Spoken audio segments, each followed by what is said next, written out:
Assalamualaikum warahmatullahi wabarakatuh. Halo kawan-kawan Abjad, selamat sore. Kali ini kita di Abjad Media ada segmen baru nih, namanya Mimbar, mengkaji Islam Ba'da Asar.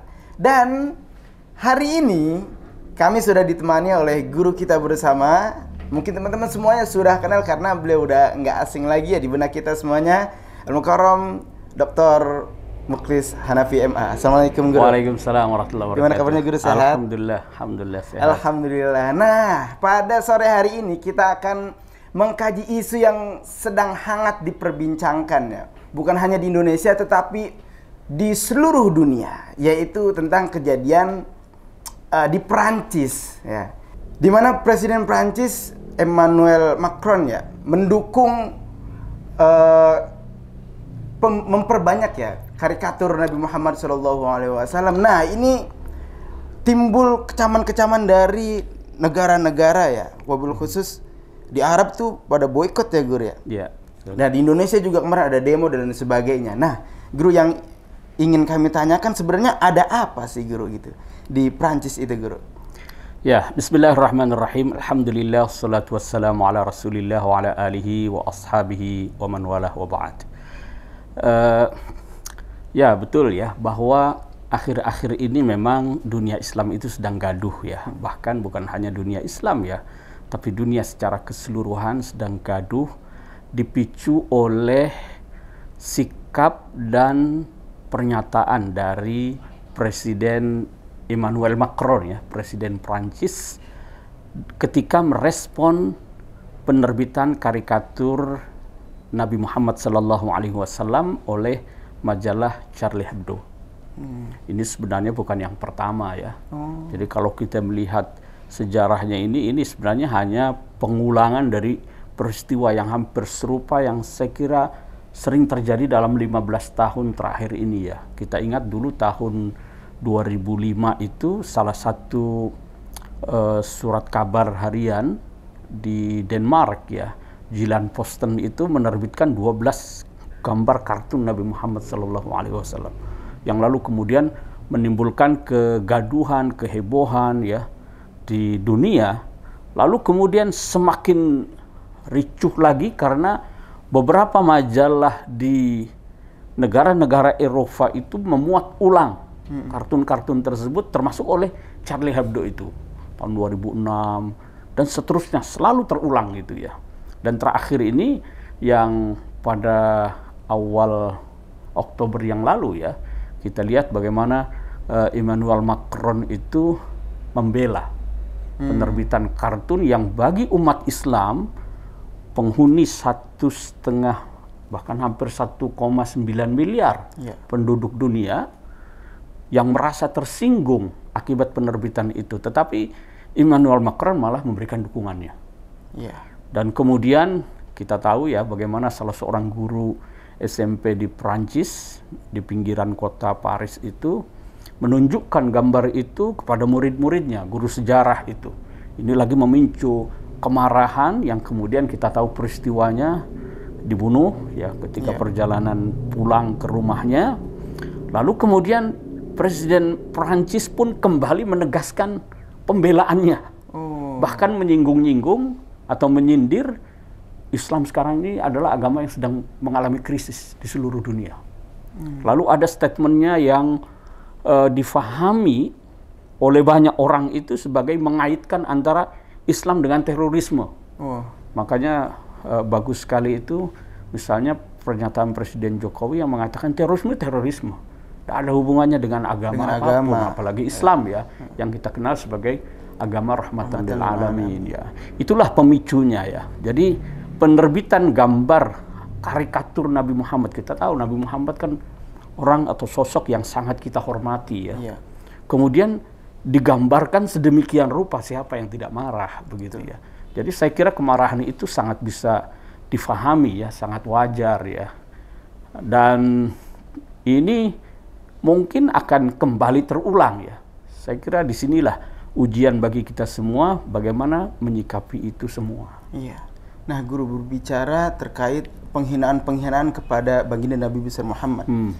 ada nggak sih guru di zaman Nabi sendiri itu Nabi itu dihina atau ya dilecehkan dan sebagainya dalam sejarah gitu guru? Ya, kalau kita lihat Al-Quran ya, itu Al-Quran banyak merekam peristiwa-peristiwa penistaan atau penodaan ya. Dan itu saya kira konsekuensi dari setiap upaya untuk melakukan perubahan ya. Untuk dalam menyampaikan kebenaran itu pasti ada yang tidak suka ya. Kita lihat misalnya ya, dalam satu ayat itu ketika Rasulullah Shallallahu Alaihi Wasallam, kita tahu beliau dakwah itu di Mekah itu kan secara sembunyi-sembunyi selama 3 tahun ya.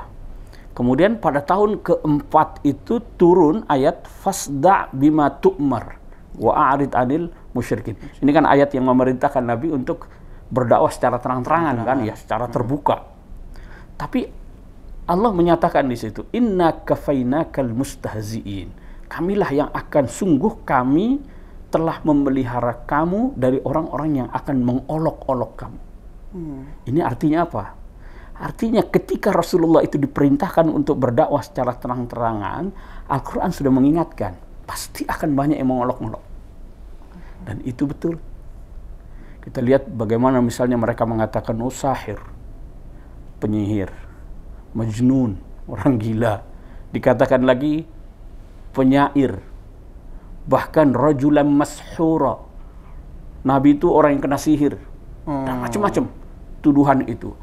Bahkan penghinaan, penodaan, penistaan itu bukan hanya secara verbal ya, secara lisan melalui tuduhan-tuduhan keji itu, tapi juga melalui perbuatan, tindakan. Kan kita tahu ya, Nabi sedang sujud, kepalanya itu dilempari oleh debu, tanah, kemudian ada yang meletakkan kotoran sampah itu di depan pintu rumah beliau, ya. Lalu kemudian ketika Nabi itu ke Taif, ya, ke Taif itu kita tahu sampai dilempari batu, ya. Nabi terluka, kemudian pengikut-pengikutnya juga mengalami penindasan dan lain sebagainya. Jadi kekerasan yang diterima oleh Rasul itu bukan hanya dalam bentuk verbal, tuduhan-tuduhan itu, mengolok-olok dan lain sebagainya, tapi juga dalam bentuk fisik, ditindas, diintimidasi dan lain sebagainya ya. Nah, sebenarnya kalau kita menengok ke belakang lagi, itu sebenarnya Nabi Muhammad SAW tidak sendirian menghadapi seperti itu ya. Itu juga dialami oleh setiap Nabi dan Rasul.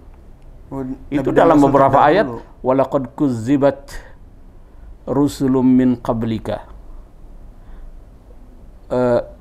Ayat-ayat yang semacam yang menjelaskan tentang bahwa makanu bihi yastahzi'un walaqad istuhzi'a bi rusulin min qablika. Ini yang secara tegas ya. Sungguh telah diolok-olok rasul-rasul sebelum kamu dulu. Jadi semua nabi dan rasul mengalami itu. Iya. Lalu apa nih guru ketika Nabi besar Muhammad diolok-olok, dihina, bahkan hampir dibunuh gitu, mau dibunuh gitu. Betul. Dengan kaum kafir Quraisy, akhlak apa sih yang dicontohkan kepada Nabi gitu? Perilaku apa yang ditimbulkan oleh Nabi Muhammad? Ya, dari awal itu Al-Quran berpesan ya, ketika mengatakan inna kafainakal mustahzi'in, sesungguhnya kami telah memelihara engkau dari orang-orang yang mengolok kamu. Lalu ayat selanjutnya dalam surat Al-Hijr itu mengatakan fasabbih bihamdi rabbika. Nabi diminta untuk bertasbih, wa kum minas sajidin, bersujud, wa'bud rabbaka hatta ya'tiyakal yakin, beribadahlah, sembahlah Tuhanmu sampai datang kematian. Ini pesan-pesan moral ya, bahwa dalam menghadapi orang yang mengolok-olokmu itu, hadapi dengan tidak usah pedulikan. Dekatkan dirimu kepada Allah Subhanahu wa Ta'ala. Itu pesan Al-Quran begitu.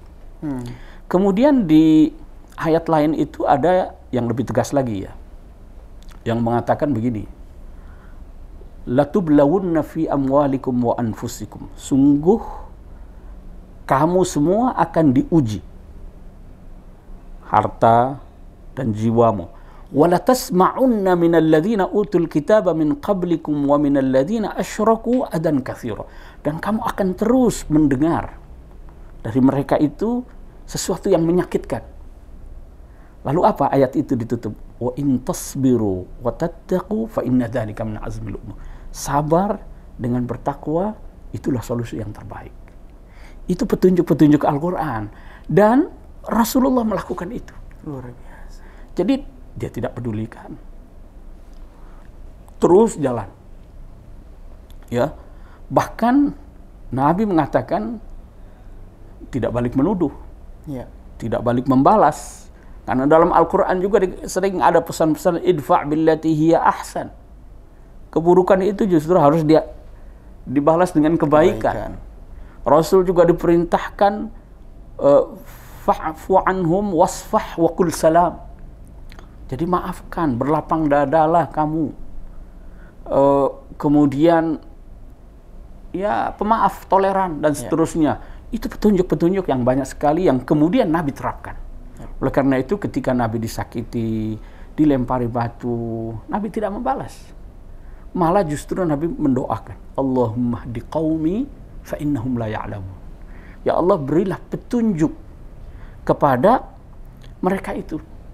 Mereka melakukan itu karena mereka nggak tahu. Jadi kalau kita lihat sekarang ini, ya mereka melakukan itu ya, menistakan Rasulullah, menggambarkan Rasulullah itu, karena ada salah satu kartunnya, mohon maaf ya, Rasulullah itu digambarkan bersorban lalu ada bomnya, suka di atas perang, kepalanya dan seterusnya. Ya kita tidak tega lah kalau kita ceritakan bentuk-bentuk kartun itu ya, tapi mereka buat seperti itu boleh jadi, karena mereka nggak ngerti. ya. Mereka tidak tahu akhlak Rasulullah yang begitu sangat mulia seperti digambarkan dalam Al-Quran.